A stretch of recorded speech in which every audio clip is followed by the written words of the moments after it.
Karenanya jika seorang ternyata ia ternajisi dengan dosa-dosa maksiat, ia tidak bisa masuk surga. Di sana ada beberapa hal yang bisa menghilangkan najis-najis tersebut dari seorang agar dia bisa masuk ke dalam surga. Di antaranya, yang pertama adalah dia bertobat kepada Allah Subhanahu wa taala. Jika seorang bertobat kepada Allah, kata Nabi SAW, at-taibu minadz-dzam kaman la dzamba lahu. Seorang yang bertobat kepada Allah seperti tidak ada dosa baginya. Tinggal dia memenuhi persyaratan tobat. Pertama, meninggalkan dosa yang dia lakukan. Yang kedua, menyesali dosa yang dia lakukan. Yang ketiga, bertekad untuk tidak mengulanginya. Jika dia telah bertobat dengan menghadirkan 3 perkara ini, maka Allah akan menerima taubatnya dan dia pun bersih dari najis-najis dosa tersebut. Maka sungguh indah seorang yang dianugerahi oleh Allah taubat sebelum dia meninggal dunia. Maka dosa-dosa yang dia lakukan selama ini diampuni oleh Allah Subhanahu wa taala.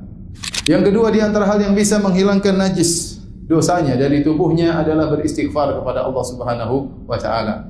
Hendaknya seorang senantiasa membasahi lisannya dengan istighfar.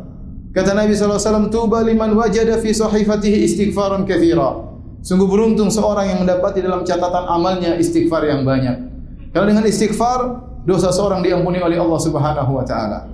Semampu mungkin seorang untuk banyak beristighfar dimanapun dia berada. Sebisa mungkin dia beristighfar. Semakin banyak dia beristighfar, semakin dia beruntung pada hari kiamat kelak. Karena semakin banyak najis-najis dari dosa tubuhnya yang gugur di sisi Allah Subhanahu wa taala. Adapun yang ketiga di antara hal yang bisa menghilangkan kenajisan dosa-dosanya adalah melakukan al-hasanatul mahiyat. Itu banyak melakukan amal soleh. Yang amal soleh tersebut bisa menggugurkan dosa-dosanya. Kata Allah Subhanahu wa taala, "Wa aqimis salata tarafayn nahari wa zulafan minal lail, innal hasanati yudhibna sayyi'at." Dirikanlah salat ya di pagi hari dan petang hari dan juga di sebagian dari malam hari. Innal hasanati yudhibna sayyi'at. Sungguhnya kebaikan-kebaikan bisa menghilangkan dosa-dosa. Oleh karenanya seorang yang senantiasa salat berjamaah, ya, maka ini adalah sebab besar untuk menghilangkan dosa-dosanya. Nabi SAW juga bersabda kepada seorang sahabat, "Ittaqillaha haitsuma kunt wa atbi'is sayyi'atal hasanata tamhuha." Bertakwalah engkau kepada Allah dimanapun kau berada. Jika kau melakukan dosa, maka ikut sertakanlah dengan kebaikan, niscaya kebaikan tersebut akan menghapuskan dosamu. Maka seorang jika dia melakukan dosa, segera dia melakukan kebajikan.